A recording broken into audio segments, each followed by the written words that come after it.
Amém, irmãos? Boa noite. Espero que os irmãos estejam bem, que tenham passado uma boa virada de ano, que Deus abençoe o ano de vocês, dos familiares, dos amigos. Vamos então salmodiar, Salmo 44. Vamos fazer uma parte desse salmo. Versículo 1 diz assim, Salmo 44.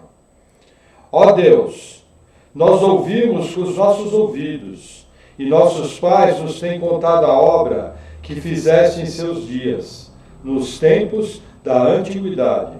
Como expulsaste os gentios com a tua mão e os plantaste a ele, como afligiste os povos e os derrubaste, pois não conquistaram a terra pela sua espada, nem o seu braço salvou, mas a tua destra e o teu braço e a luz da tua face, porquanto te agradaste deles. Tu és meu rei, ó Deus, ordena salvações para Jacó. Por ti venceremos os nossos inimigos, pelo teu nome pisaremos os que se levantam contra nós. Pois eu não confiarei no meu arco, nem a minha espada me salvará, mas tu nos salvaste dos nossos inimigos, e confundiste os que nos odiavam. Em Deus nos gloriamos todo dia, e louvamos o teu nome eternamente. Até aqui. Vamos orar. Senhor, obrigado, Senhor, por mais um dia em tua casa, por mais um dia que podemos aprender a tua palavra. Eu oro em nome de Jesus pedindo que o Senhor nos dê discernimento, sabedoria, que nós possamos aprender de ti, Senhor, que o Senhor venha com o teu poder, em nome de Jesus. Amém. Amém, irmãos. Então vamos ao nosso texto base. Nós estamos encerrando hoje a palavra sobre os falsos profetas. Então, só a nível didático, vamos abrir Evangelho de Mateus, capítulo 7.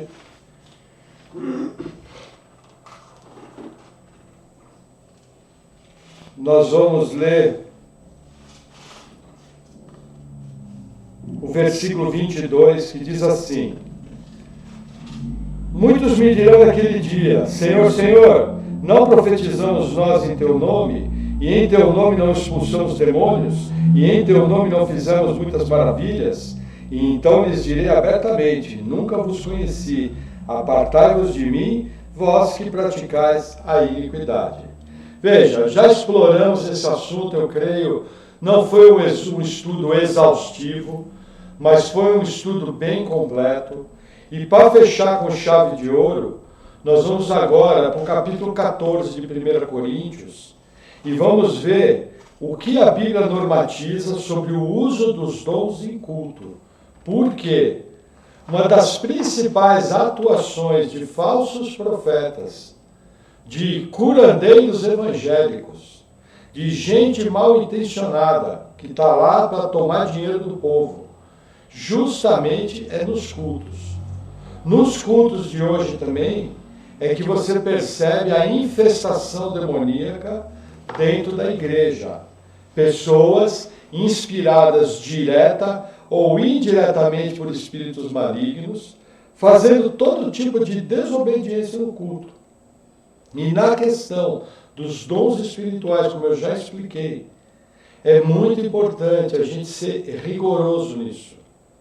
Se a Bíblia nos dá ordens, é muito importante eu seguir. Normalmente as pessoas vêm com aquela frase clássica: ah, irmão, a Bíblia não proíbe. Eu avaliar pelo que a Bíblia não proíbe fica muito amplo. A pergunta é, o que a Bíblia ordena sobre o assunto? Quais são as diretrizes bíblicas? Aí sim eu passo a ter um culto correto. E dessa forma, nos dons espirituais, eu posso fazer uma observação tranquila. E ter o discernimento se uma operação é do Espírito Santo, é do espírito do homem, a pessoa autossugestionada, ou é do espírito maligno, que se aproveita das situações de desobediência da palavra para colocar suas falsas doutrinas. Vou dar um exemplo claro. Joseph Smith, quando recebeu as mensagens do livro de Mormon, ele achava que realmente estava falando com o anjo do Senhor. Se ele pura e simplesmente provasse o Espírito, como em 1 Timóteo 4, e pura e simplesmente seguisse a verdade da Escritura que mostra que o Apocalipse é o último livro e que ali a profecia se encerrou, teria evitado que milhões de pessoas caíssem nas garras dessa seita e de seus ensinos malignos. Isso é muito comum, aparições de anjos são muito comuns, mas a Bíblia fala, Satanás se disfarça em anjo de luz. Eu vou fazer antes de dar a palavra, por exemplo, no meio pentecostal clássico, os irmãos têm entendimento de que Satanás pode falsificar os dons. É muito comum os irmãos chegarem e falarem, Satanás pode falsificar os dons. Mas não aparece ninguém com coragem e nem com firmeza bíblica para separar o joio do trigo. Então essa história de que Satanás pode falsificar os dons fica muito etérea, muito vaga, porque falta firmeza bíblica. De botar a ordem no culto, coibir os abusos e não ter abertura fora disso. Porque a Bíblia ordena, vocês vão ver que o capítulo 14, ele é cheio de ordens sobre os dons no culto. Se são ordens, são para ser obedecidas, como as outras mais de 1000 ordenanças do Novo Testamento. E o que acontece, pelas pessoas terem medo de, entre aspas, de limitar o Espírito Santo, elas acabam dando oportunidade para que espíritos malignos, ou que para pessoas que querem manipular os cultos, se aproveitem dessa desobediência da palavra e também introduzam coisas erradas. Todo e qualquer crente que lê o capítulo 14 de 1 Coríntios, de maneira séria, de maneira isenta, de maneira sensata, ele vai perceber que hoje nas igrejas brasileiras, do que eu conheço, 90% das igrejas estão em desobediência.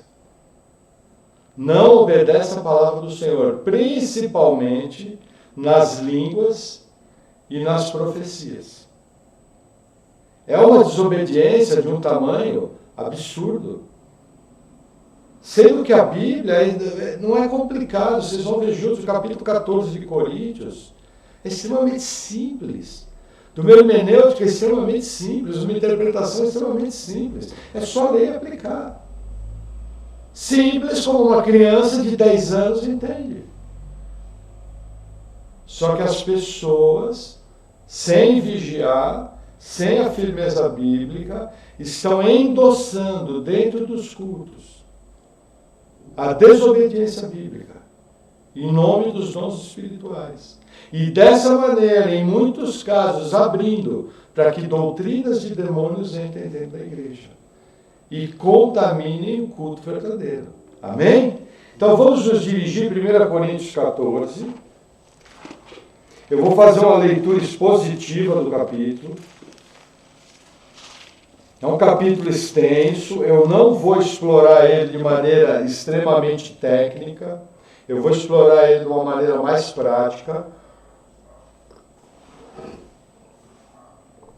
Por fazer uma leitura expositiva, eu vou procurar me atentar ao aspecto litúrgico do culto, que eu acho que vai ser muito mais útil para nós, do que ficar nas minúcias de palavras, nas minúcias da forma de escrever. Correndo expositivamente o capítulo, a gente percebe que ele é um capítulo autoexplicativo, sem maiores dificuldades hermenêuticas. É um capítulo que não oferece dificuldades hermenêuticas. Na verdade, em geral, ele é extremamente simples. Por isso, nos permite fazer uma leitura expositiva. Então, vamos ao primeiro trecho. 1 Coríntios 14, versículo 1. Segui o amor e procurai com zelo os dons espirituais, mas principalmente o de profetizar. Veja, segui o amor da igreja. Que amor é aqui que Paulo está falando? Se você quer entender bem isso, primeira epístola de João. Quem ama a Deus, quem ama os irmãos, segue os mandamentos. Seguir o amor é andar na verdade bíblica.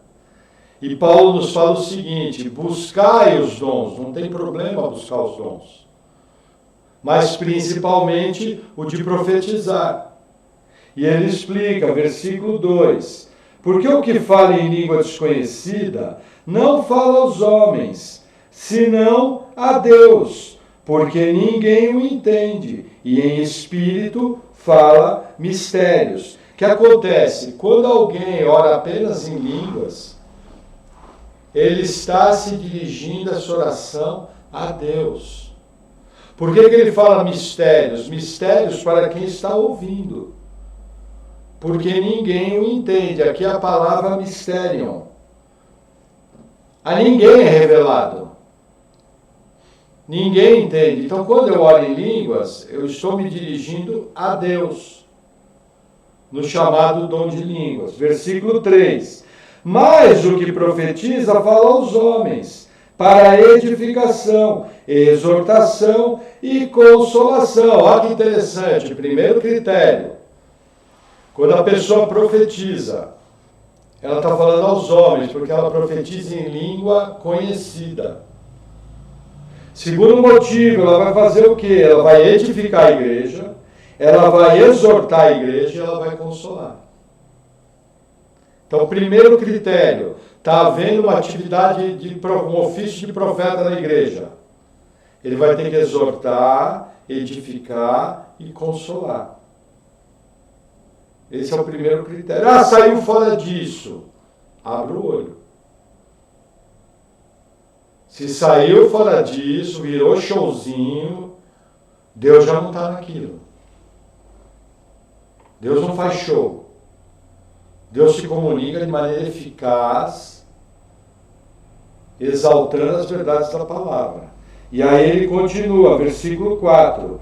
O que fala em língua desconhecida edifica a si mesmo, mas o que profetiza edifica a igreja. Primeiro ponto aqui. A palavra desconhecida não está no texto original. Mas dá para se entender pelo contexto do texto que ele está falando do dom de línguas. Por que foi introduzido desconhecida aqui? Para dizer que a pessoa está falando em língua estranha. Não é a língua corrente na congregação. E aqui tem uma chave importante. Quando a pessoa tem uma expressão em línguas, ela está edificando a si mesmo. Como isso acontece? A Bíblia não descreve. A Bíblia só informa o seguinte: quando alguém ora em língua desconhecida, ela edifica a si mesmo. Quando alguém profetiza, já é uma mensagem coletiva. Por isso que Paulo fala que se vai buscar um dom, tem que buscar principalmente o de profetizar, para exortar, edificar e consolar a igreja. Não é para dizer quem vai ganhar na loteria. Eu expliquei palavra passada. Profecias não têm elemento futuro. Elemento futuro é outro dom operando junto. Profecias não têm direção pessoal. Primeiro critério. Nossa, irmão, profetizaram para mim lá na igreja. Essa frase, profetizaram para mim, se for uma direção pessoal, não foi uma profecia. O que acontece? Como o pessoal não é ensinado corretamente, o pessoal confunde a palavra do conhecimento, a palavra de sabedoria, com profecia. Profecia nunca vai ser pessoal, sempre coletiva. Aqui é o primeiro critério. E aí o texto continua, versículo 5. Eu quero que todos vós faleis em línguas, mas muito mais que profetizeis, porque o que profetiza é maior do que o que fala em línguas, a não ser que também interprete, para que a igreja receba edificação. Veja, profecia é superior a línguas.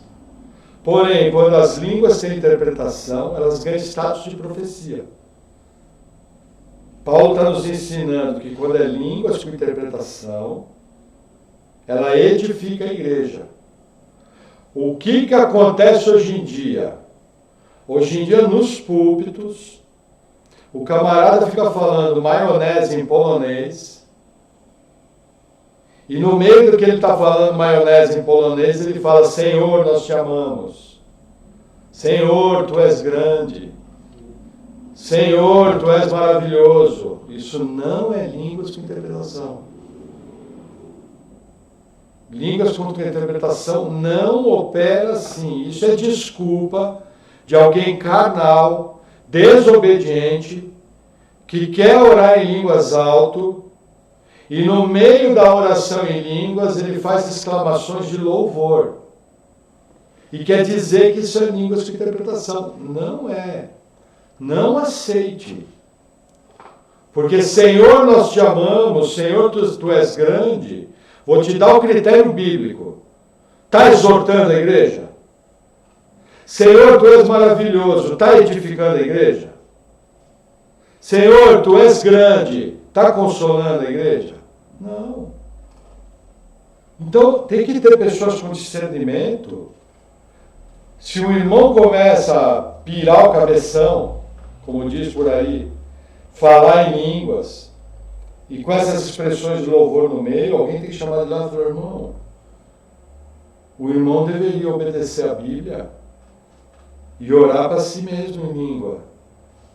Porque isso que o irmão está fazendo é interpretação. Devia chamar para a palavra, abrir 1 Coríntios 14 e mostrar. E se o irmão não acatasse, é caso de disciplina. Disciplina pública. Por desobediência à palavra. O problema é que a turma não tem peito de fazer isso. Aí acontece toda a bagunça. Mas é tão simples. Senhor, tu és o Todo-Poderoso, biribiri, chugi-chugi, yugi-yugi. É línguas de interpretação. Gente, exortar, edificar e consolar. Entendeu? Simples assim. Mas é o meu pastor. Chame o seu pastor com mais 2 irmãos maduros e cobre do seu pastor 1 Coríntios 14. Na verdade, ele deveria dar o exemplo para a congregação, não sendo desobediente. E no caso de pastor é mais sério, porque ele tem que ser chamado a atenção publicamente. E se ele desobedecer, você tem que levar o caso público para a igreja. Mas ele vai me expulsar do tapa. Que expulse, compra um capacete de goleiro de hóquei, mas fala a verdade. E se te expulsar, graças a Deus. E procura uma igreja bíblica. Pode ser o Papa. Não pode. Nem Paulo fazia isso. Paulo fala: graças eu dou que oro em línguas mais do que vós outros. Então Paulo orava bastante em línguas, mas você nunca vê Paulo orando em línguas sem interpretação. Nem o apóstolo Paulo fazia isso. Entendeu? Aí vamos lá, mas e Atos dos Apóstolos? Atos 2, as línguas eram locais. E todo mundo que estava lá entendia.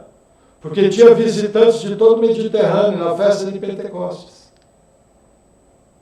E aí eles entendiam. Eram línguas que o próprio povo que estava visitando entendia.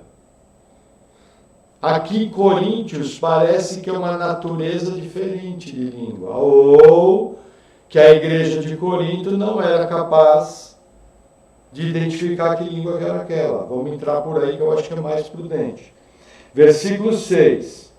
E agora, irmãos, deixa eu ver até que nós vamos. Tá, então até o 12. E agora, irmãos, se eu for ter convosco falando em línguas, que vos aproveitaria se não vos falasse ou por meio da revelação, ou da ciência, ou da profecia, ou da doutrina? Olha o que Paulo está nos dando aqui. O dom da revelação, da ciência, que é a palavra do conhecimento, da profecia e falando de doutrina. O que ele está falando? Se eu for convosco falar em línguas, que proveito teria? Imagina Paulo entrar na congregação dos coríntios falando o hindu. Não ia adiantar nada.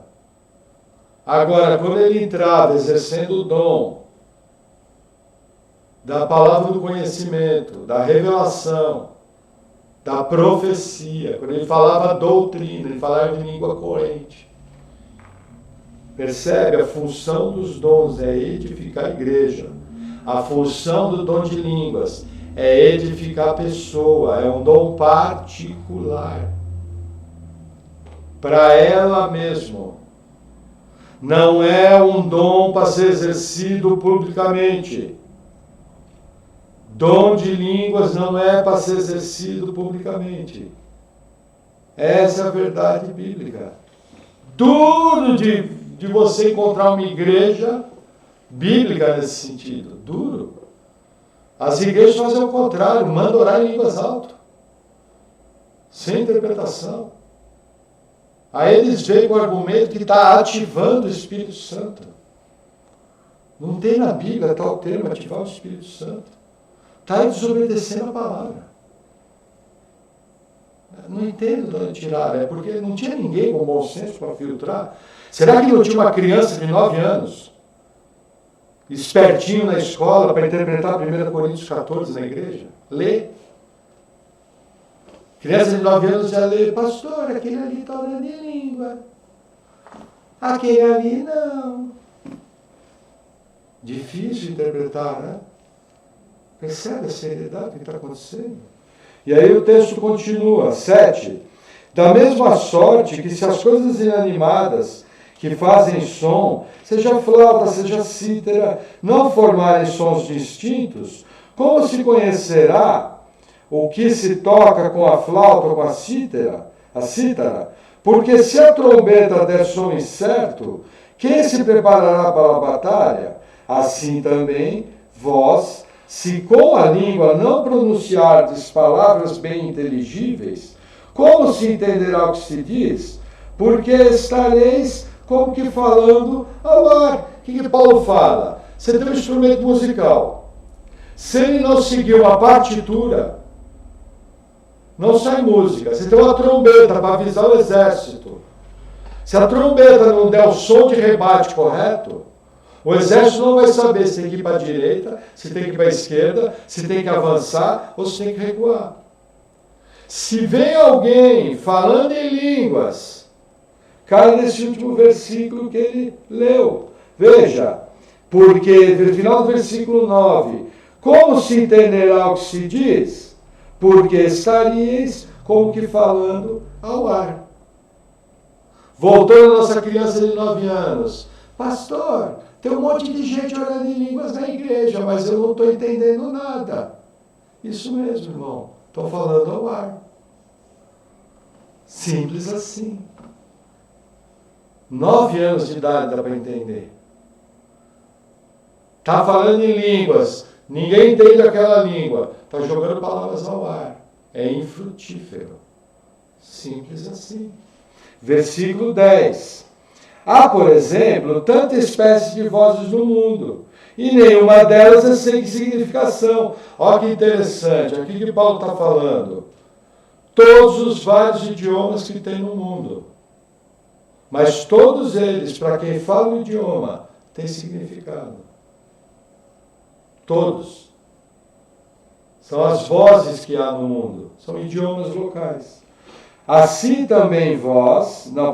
11. Mas se eu ignorar o sentido da voz, serei bárbaro para aquele a quem falo. E o que fala será bárbaro para mim. Entende? O que era o bárbaro? O bárbaro eram os povos que não falavam nem grego e nem latim.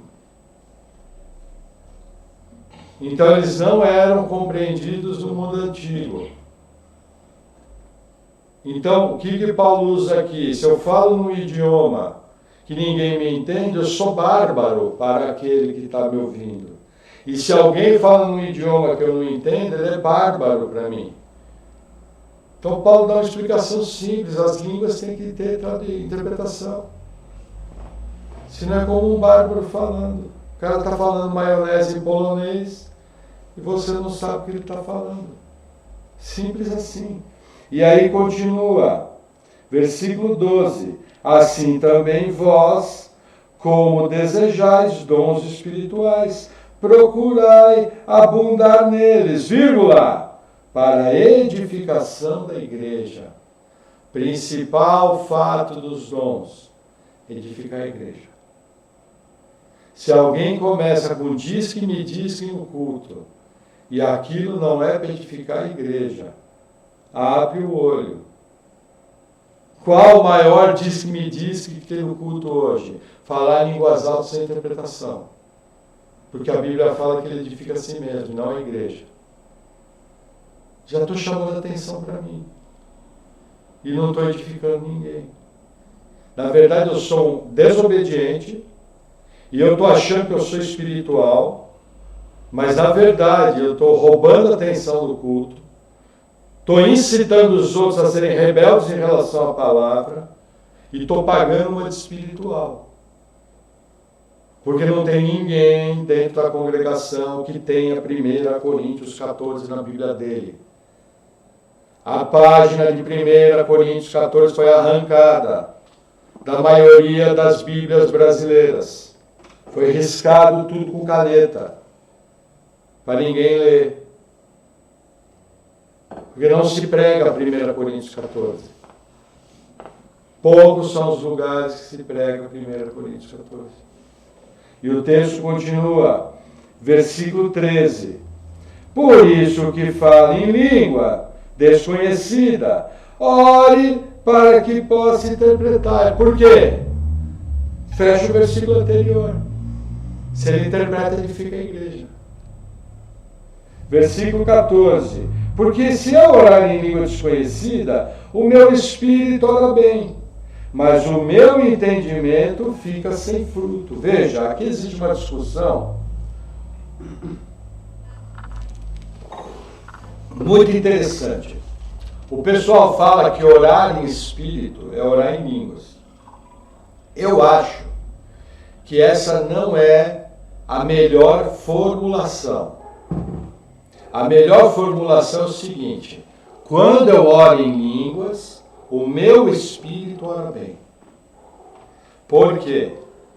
Porque a minha comunhão com o Espírito Santo é no meu espírito, no homem interior.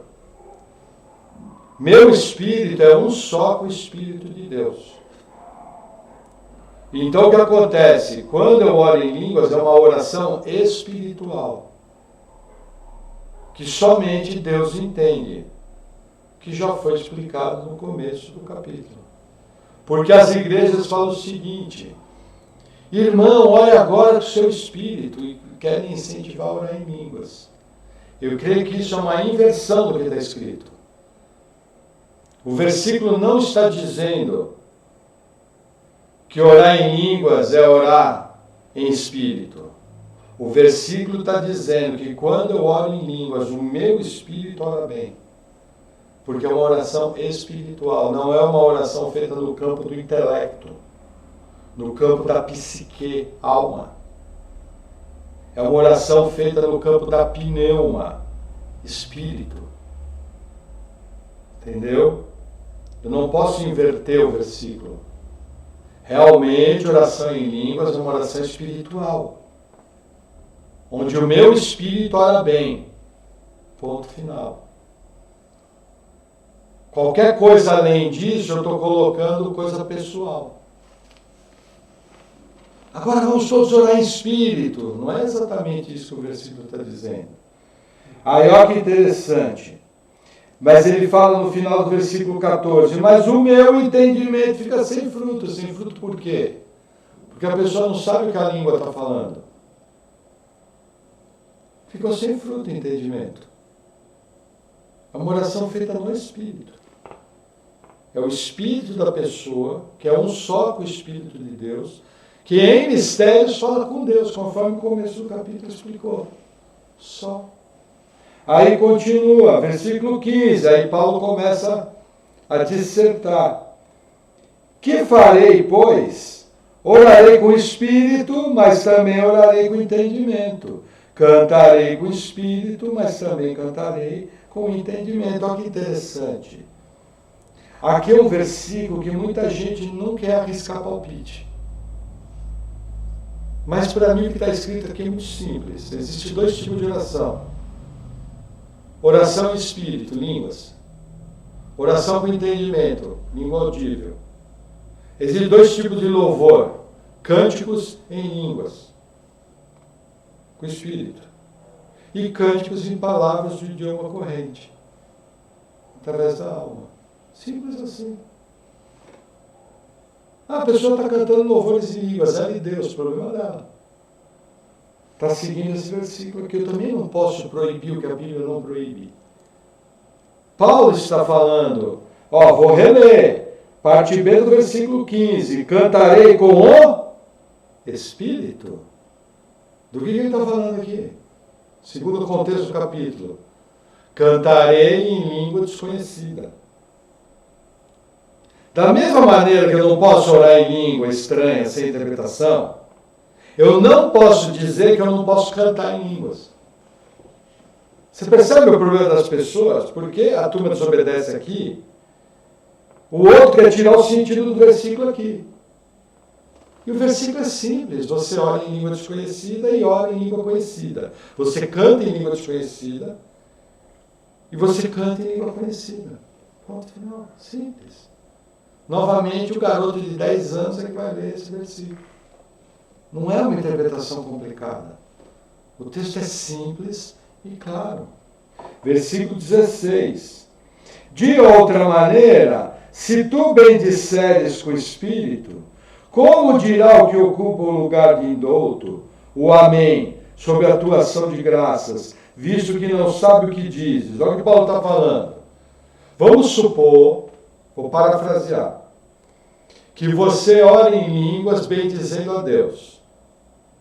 Você está em mistério, vamos agora interpretar o capítulo. Você está em mistérios falando com Deus. O seu espírito está dando glórias a Deus numa língua desconhecida, em espírito.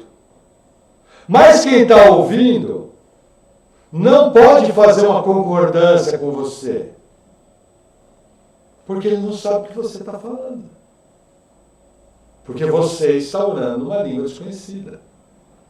Então o que você tem que fazer? Quando você der graças, tem que ser em língua audível. Para que quem está acompanhando a sua oração de ação e graças, diga amém. Simples assim. O exemplo aqui é prático. Camarada está falando em línguas, não é agradecendo a Deus. Tá bom, mas eu não estou entendendo a língua.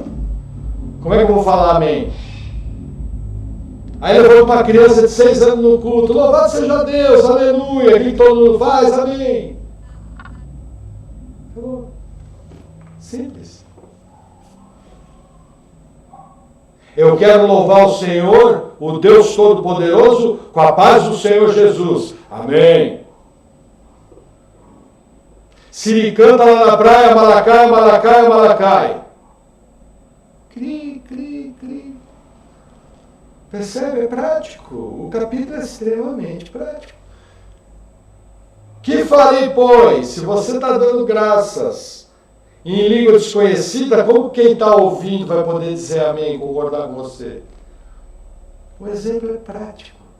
É simples. Por isso que línguas não podem ser usadas em culto público sem interpretação, porque elas não têm função nenhuma. Mas o pastor da minha igreja disse que as línguas são as portas do dom. E quando eu oro em línguas, eu ativo os dons do Espírito Santo. Irmão, onde que está esse versículo? Está na Bíblia copta, na Bíblia católica? Na minha não tem. Já ouviu esse ensino? Nós congregamos numa igreja aqui em Curitiba que eles dizem o sinal do seguinte: todo mundo começa a orar em línguas que ativa o Espírito Santo. Aí não teve um irmão em mais de 1000 pessoas que perguntasse aonde que está o versículo que me comprova isso. Inclusive eu, tontão. É que eu não quero ser grosseiro com os irmãos, então eu vou falar por mim. O retardado do pastor Maurício Nunca foi lá confrontar. Pastor, me mostra o versículo que diz que alonga a linha. Sabe por quê? Porque na época o pastor Maurício era um bobão. Para usar uma palavra leve. Um tonto da cabeça. Aí ficava desobedecendo a Deus. Jogando palavras ao vento. E ao jogar palavras ao vento, quem é que podia dar amém? Ninguém. Simples, em mais de 1000 pessoas era só ter um. Que fosse bíblico e perguntasse aonde que estava o versículo. Simples assim. Mas vamos continuar. Versículo 17. Porque realmente tu dá bem graças, mas o outro não é edificado. O que ele está falando aqui? Se você deu graças em língua espiritual, ok, mas o outro não é edificado. Qual é a regra dos dons? Faça-se tudo para edificação. Percebe a coerência de Paulo? E aí ele continua, versículo 18. Dou graças ao meu Deus, porque falo mais em línguas do que vós todos. Todavia, eu antes quero falar na igreja 5 palavras com a minha própria inteligência, para que possa também instruir os outros, do que 10.000 palavras em língua desconhecida. Simples assim. Paulo fala, gente, eu falo muito mais em língua do que vocês. Mas quando eu chego na igreja, eu quero falar 5 palavras com a minha inteligência. Muito mais do que 10.000 em língua. Por quê? Porque com as 5 palavras com a minha inteligência, eu sou bíblico, eu edifico a igreja. Com as 10.000 palavras em língua desconhecida, eu só edifico a mim mesmo. E no caso da igreja, eu jogo palavras ao ar. Simples assim. Aí o texto continua 20. Irmãos, não sejais meninos no entendimento, mas sede meninos na malícia, e adultos no entendimento. Aqui Paulo começa a falar, gente, vamos crescer? Vamos amadurecer? Vamos ter uma operação dos dons espirituais de maneira bíblica? E aí, no versículo 21, ele entra num assunto super interessante. Está escrito na lei, por gente de outras línguas, ou por outros lábios, falarei a esse povo, e ainda assim não me ouvirão, diz o Senhor. De sorte, vou fazer para no 21, o que acontece? Em Isaías 28, versículo 11 em diante, Deus falava o seguinte, por lábios gaguejantes e por língua estranha falarei a esse povo, e ele não me ouvirá. O que Deus estava falando? Que quando viesse juízo, primeiro sobre Samaria, o povo iria ouvir um outro povo de língua estranha, os assírios, que iam vir tomar a cidade e levar eles cativos. Quando veio Nabucodonosor, em 609 a.C., a primeira vez, a primeira deportação, o povo também ouviu um outro povo de outra língua, que levou para juízo. Então, primeiro ponto, as línguas, quando vieram no Pentecostes, e quando vieram nessa época, elas foram um forte sinal para os judeus, de que a desobediência do povo, por não reconhecer o Messias, iria trazer juízo. Então, para o judeu, as línguas foram um sinal de juízo. Como é que eu sei isso? Paulo chama o versículo de Isaías 28. E aqui eu tenho o que o pessoal chama de sensus plenior. Quando Isaías escreveu o versículo, ele tinha em foco povos de línguas estranhas. Quando Paulo chamou a interpretação do sensus plenior aqui, Paulo estava falando, quando aconteceu aquilo do Pentecostes, quando os judeus incrédulos veem um judeu como eu falando numa língua estranha, é um sinal de que o juízo está vindo sobre Israel. E isso aconteceu. Israel caiu. Alguns anos depois que 1 Coríntios foi escrita, Israel caiu e deixou de existir como nação. E o templo foi destruído. Então, quando o povo judeu viu a língua estranha, eles tinham que ter se atentado. Mas se Deus não abrir os olhos, como é que o camarada vai fazer? E aí olha que interessante o 22 que fala: de sorte que as línguas são um sinal não para os fiéis, mas para os infiéis. O que está falando aqui? O judeu incrédulo é fiel ou infiel? Infiel. Quando ele ouve uma língua estranha, é um sinal do quê? De juízo. O que ele tinha que fazer? Se arrepender dos seus pecados, crer em Jesus Cristo e escapar do juízo vindouro. Então Paulo está falando aqui isso aqui. Quando o judeu infiel ouve uma língua estranha, é um sinal para ele, sinal de arrependimento, sinal de juízo, sinal de mudança. Mas olha como Paulo completa o pensamento. E a profecia não é sinal para infiel. Por que a profecia não é sinal para infiel? Porque o infiel não crê. Eu fazer uma profecia com um satanista, adianta alguma coisa?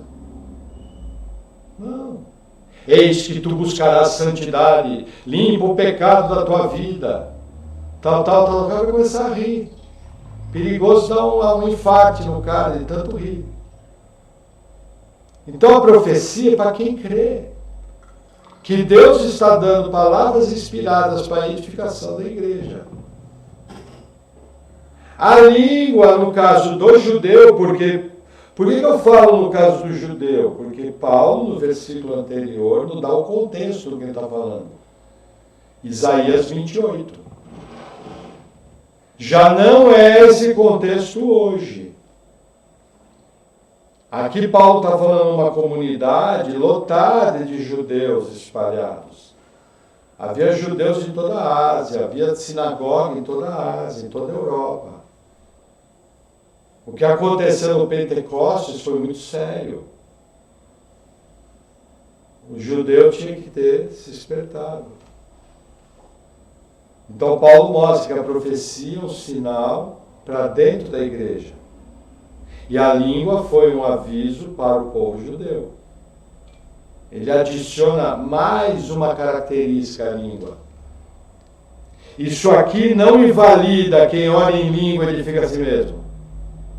Isso aqui soma.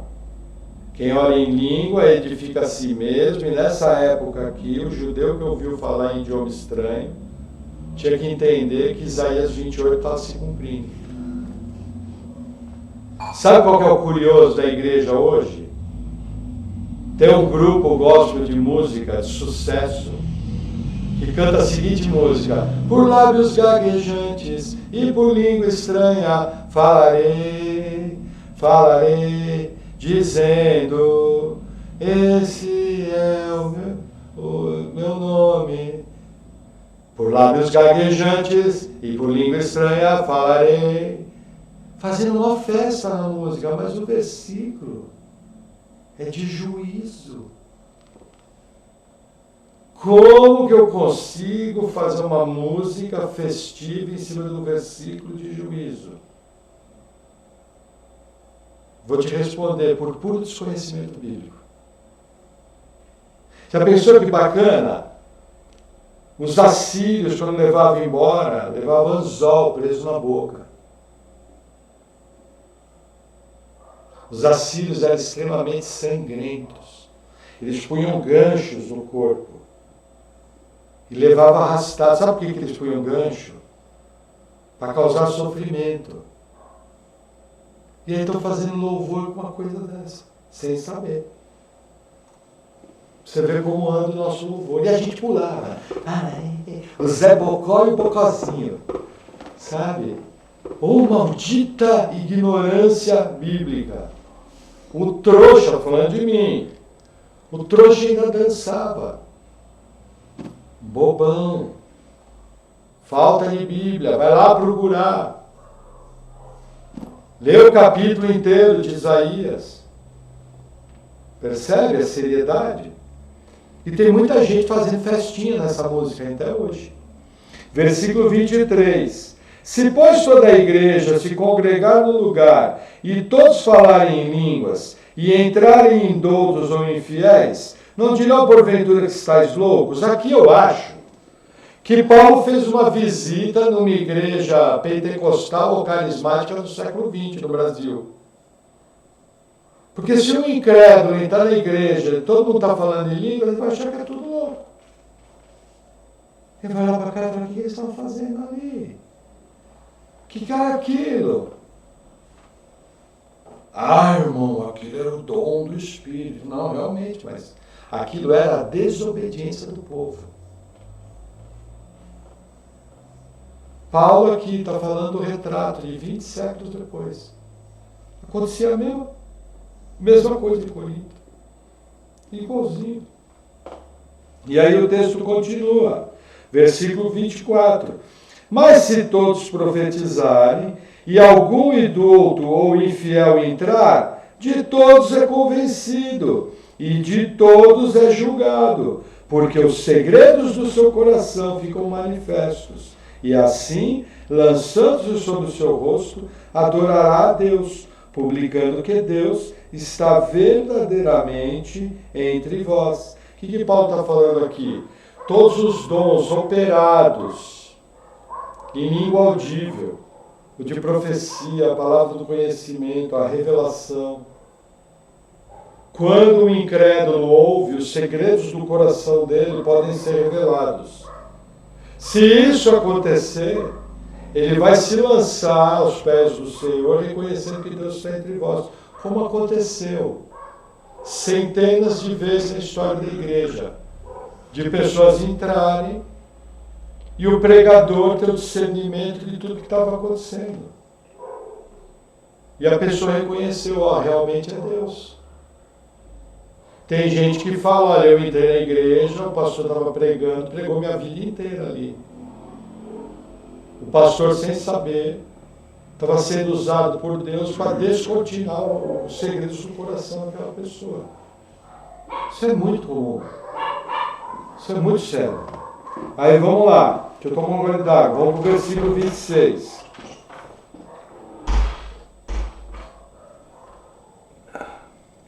Que fareis, pois, irmãos? O que Paulo está falando? Em cima de tudo isso, o que vocês vão fazer?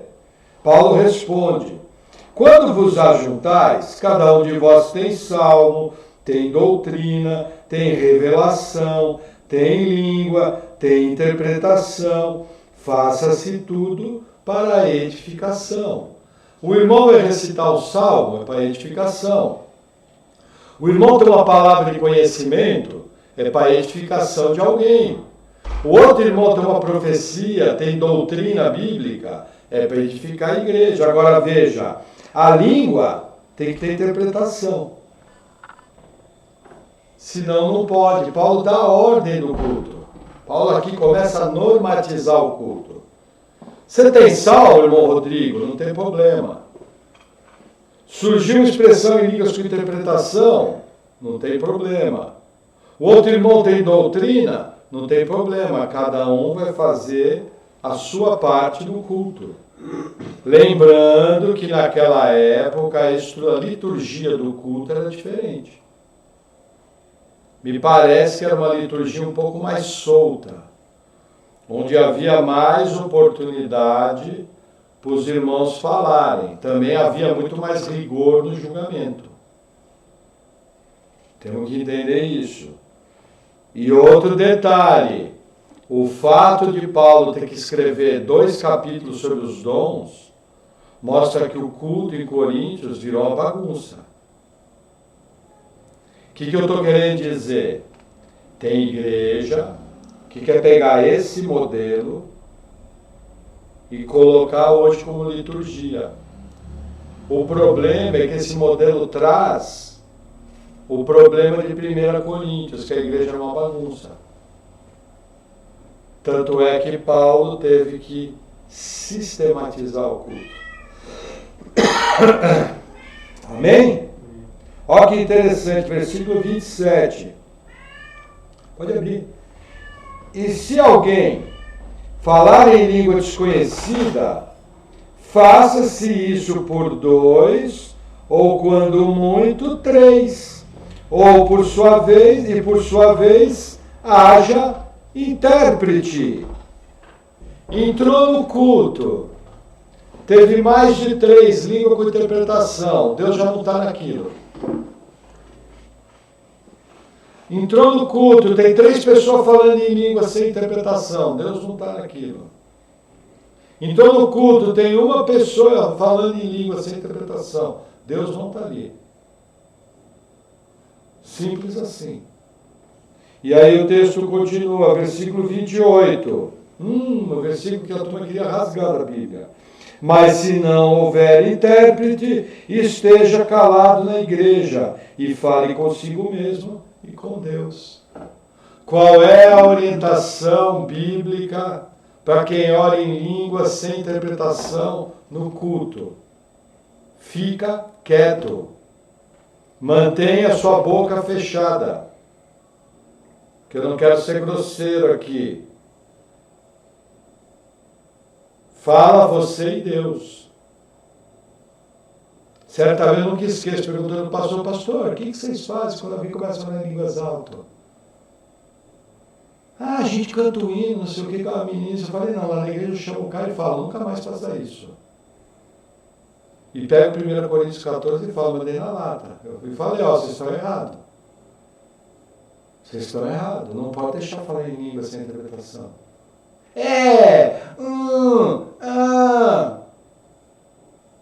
Entendeu? Meninice você pune com a Bíblia.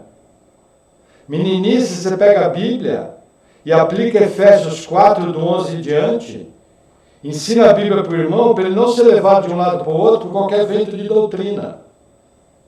Porque orar em línguas na igreja sem interpretação é vento de doutrina, que não edifica ninguém. Simples assim. Nossa, o irmão é duro. Não, eu sou bíblico. Duro é aguentar as pessoas desobedecendo a Bíblia e não ter um que confronta. Isso é que é duro. E aí continua, versículo 29. Falem 2 ou 3 profetas e os outros julguem. Engraçado. Tem determinadas igrejas que é 15 profecia. Eu já tive numa igreja, igreja séria, com um monte de gente convertida, um monte de gente de Deus, que primeiro eles marcavam dia e hora para profetizar. Primeiro erro. O tontão do irmão Maurício nunca perguntou, me diz, onde é que está o versículo que a gente marca dia e hora para profetizar? O Zé Bocó. E segundo, ninguém confrontou, peraí, eu acho que ninguém sabia contar até 3, talvez. Tinha engenheiros, tinha médicos, tinha arquitetos, tinha advogados, tinha professores, mas nunca contava até 3. 1, 2, 3, 4.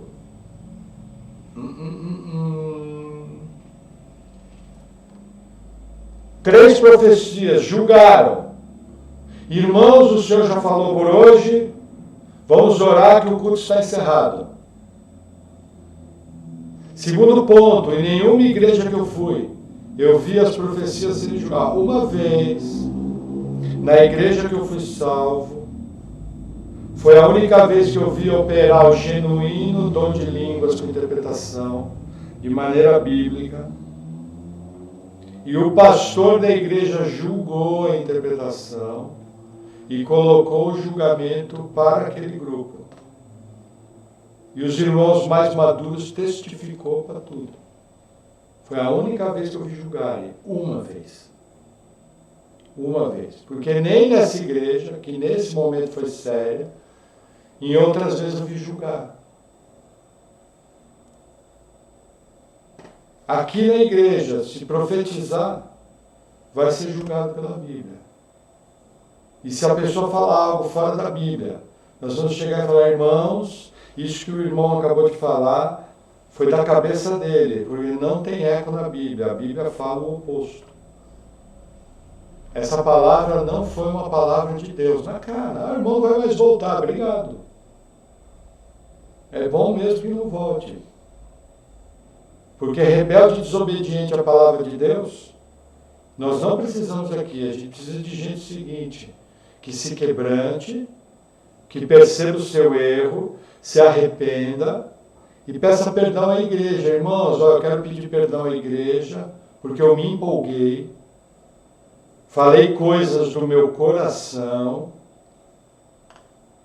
e os irmãos julgaram e viram que estava errado, então me perdoem. Acabou, resolvido o problema. Se as igrejas fizessem isso, menos problema ia acontecer. Gente, é um caos. É um caos. O John MacArthur, eu não concordo com o John MacArthur quando ele fala que línguas cessaram. Mas eu concordo com o John MacArthur quando ele fala do caos pentecostal. E eu tenho certeza que ele não está falando das igrejas pentecostais sérias, bíblicas. Ele está falando daquelas igrejas desobedientes. É um caos. É uma bagunça. Não tem cabimento, falta de bom senso, de maturidade e de sabedoria. Amém? Vamos lá. Versículo 30. Mas se a outro que estiver assentado for revelado alguma coisa, cale-se primeiro. O que acontecia? Alguém tinha uma profecia, começava a falar. De repente um outro irmão era levantado contra a profecia. Aquele irmão ficava de pé. O que estava falando inspirado completava a sua expressão e se sentava, e o outro começava a falar. E aí o corpo da igreja julgava as duas. Não era a festa da profecia. Entendeu? Era algo decente. Põe para fora. Era algo decente. E aí continua. Olha que interessante. 31.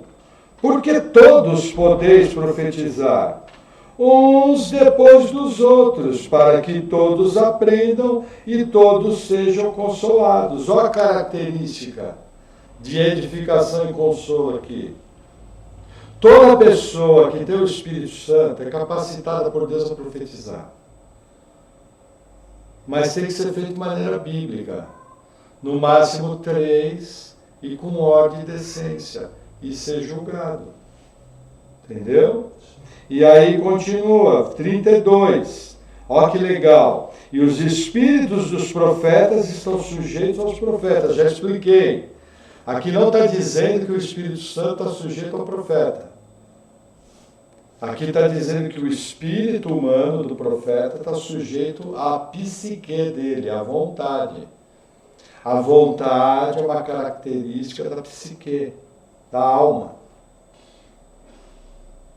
Eu posso receber uma orientação profética de Deus, calmamente eu posso até ir embora para casa, orar sobre o assunto, consultar a Bíblia, checar aquela direção e 20 reuniões depois trazer para a igreja. Não tem problema nenhum. Porque o meu espírito está sujeito à minha vontade. Eu posso exercer o dom de maneira bíblica, sábia. Você não deve ter medo de julgar as coisas de Deus, porque Deus nos deu uma palavra para que através dela eu possa julgar as operações dos dons. Nossa, mas aquela palavra pode ser importante, hein, irmão? Mas eu não quero falar besteira na congregação. Recebeu a direção do Senhor em oração e de maneira bíblica, estou me certificando. se essa direção é bíblica realmente ou se é coisa da minha cabeça. Acabou. Percebe que legal? E aí continua, versículo 33. Porque Deus não é Deus de confusão, senão de paz, como em todas as igrejas dos santos. O que acontece? Gente, as igrejas carismáticas são uma bagunça. Entrou, viu bagunça? Sai fora. Deus não está ali. Novamente, nessa igreja séria, com muitos irmãos, com gente nascida de novo, eles tinham um hábito falando o seguinte: sábado rolou uma shumanaia. O que era uma shumanaia? E aí eu não preciso ter muito pudor, porque não é bíblico. Era uma patetice do monte de gente rindo que nem bobo, um monte de gente se julgando no chão, um monte de gente desobedecendo a palavra porque estava falando em línguas altas sem interpretação. Uma bagunça. E a turma queria me dizer que aquilo era bíblico. Sabe por quê? Que eu fiquei naquela igreja por... ao todo foram quase 8 anos. Porque o Zé Pateta aqui, depois de um tempo eu tinha visto 1 Coríntios 14, mas não teve peito de ir lá confrontar. Na verdade, o que eu fiz é o seguinte: disso aí não vou fazer parte, fiquei longe. Mas tinha que ter confrontado, e não tendo resposta, tinha que ter procurado uma igreja bíblica. Porque aquela igreja de irmãos sérios, cheia de gente nascida de novo, estava sinceramente enganado. E por autossugestão estava desobedecendo a palavra. E fazendo um monte de patetice. E ridicularizando o culto a Deus. Como dizia o falecido irmão David Wilkerson, não tem motivo para rir. Não ridicularize o Espírito Santo.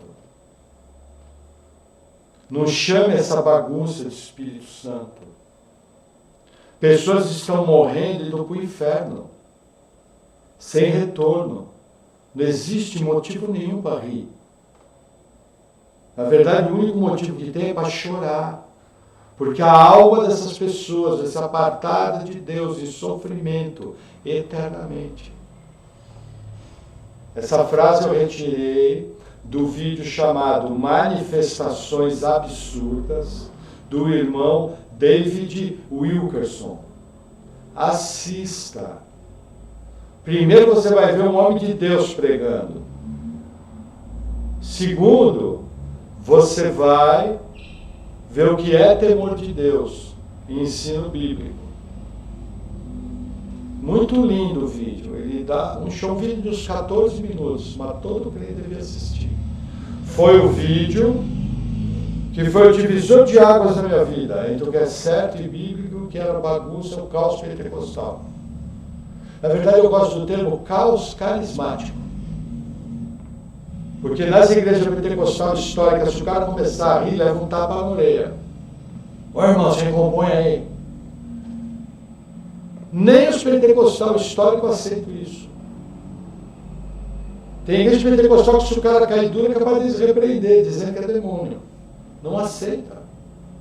Cair de costa, ficar rindo, não aceita. Várias igrejas pentecostais históricas não aceitam essas unções.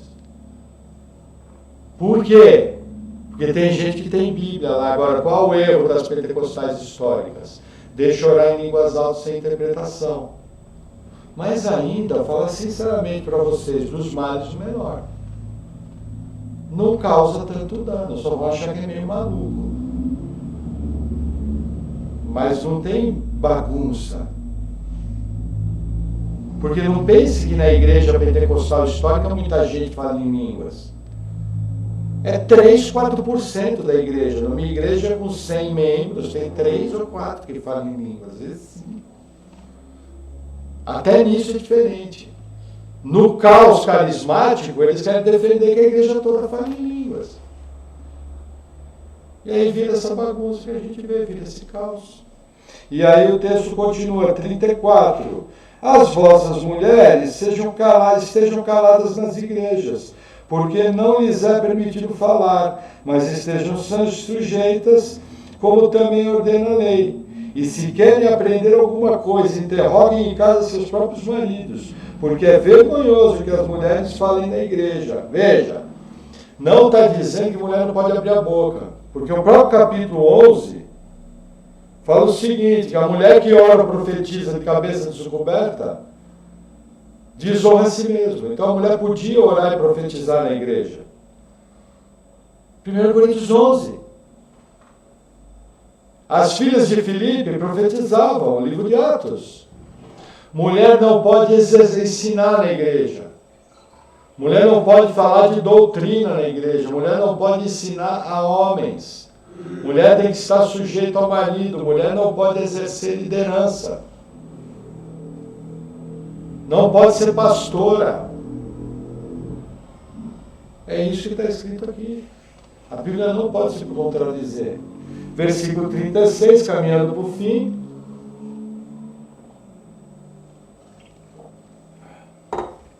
Porventura, saiu dentre vós a palavra de Deus?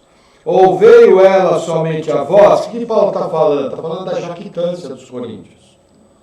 Os coríntios se achavam os bons, porque tinha muita gente que falava em línguas. Aí Paulo está falando, gente, peraí, vou parafrasear. Vocês são os apóstolos? Vocês receberam do Senhor Jesus o Evangelho?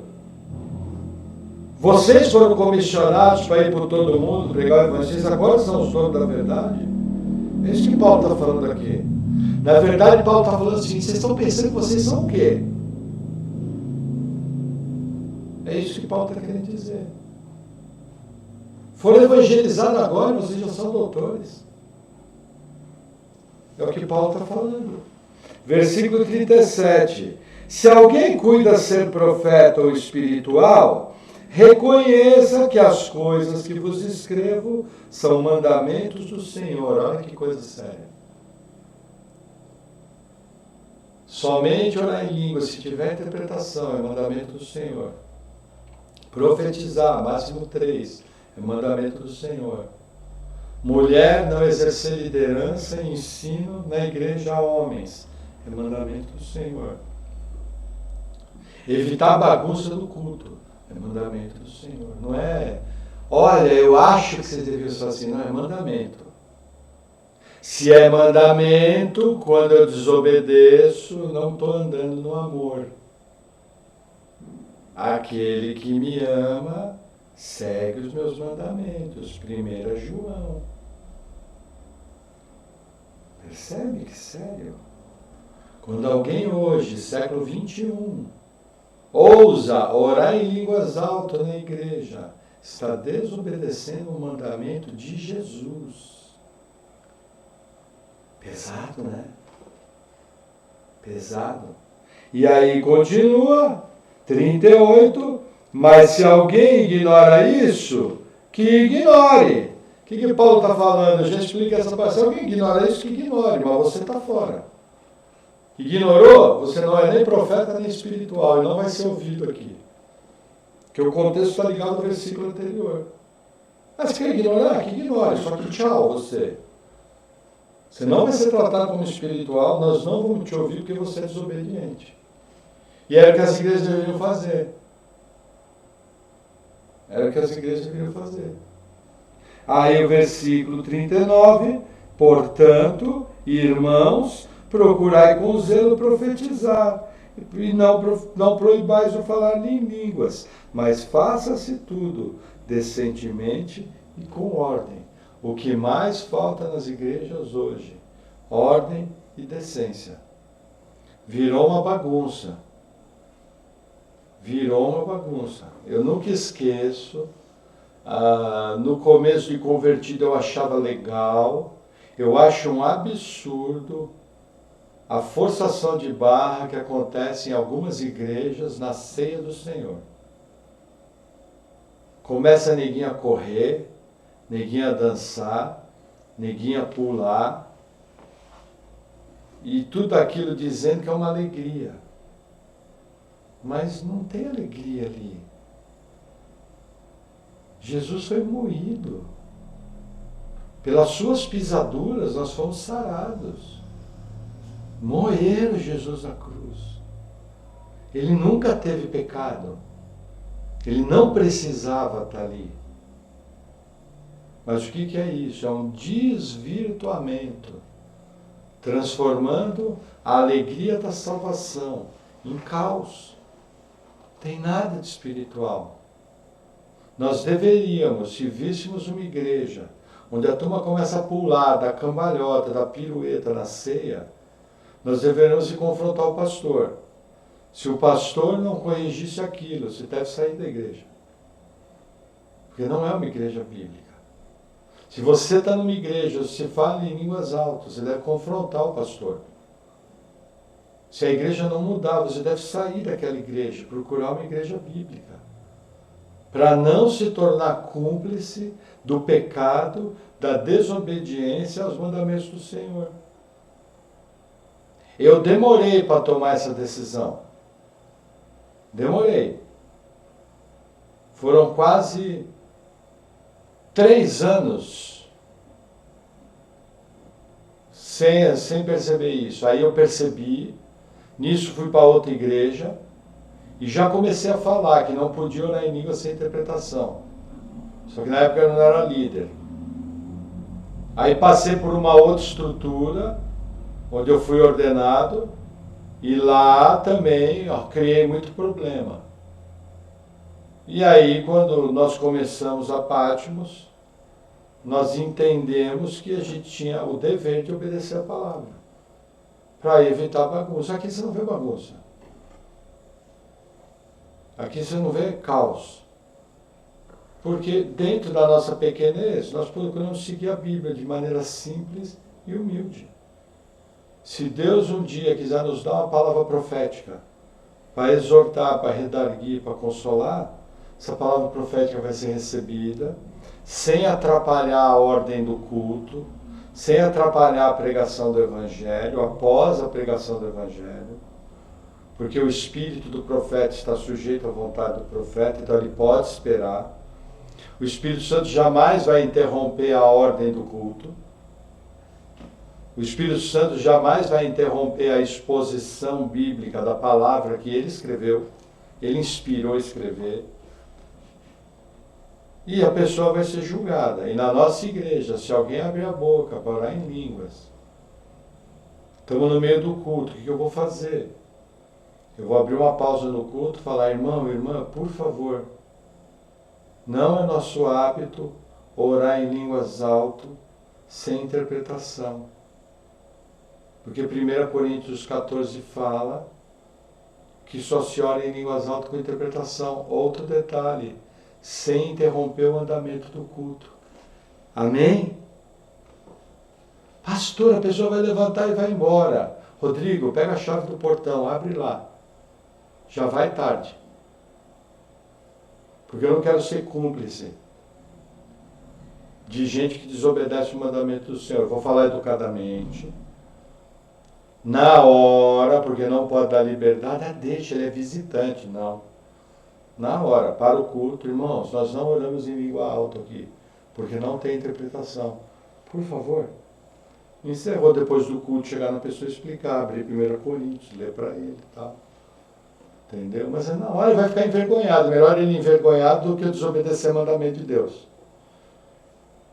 É melhor 30 ficar envergonhado do que eu ter que responder 30 desobediência de mandamento a Deus. Não estou aqui para agradar homens, eu estou aqui para ser bíblico. Por isso nós também seguimos o versículo 39.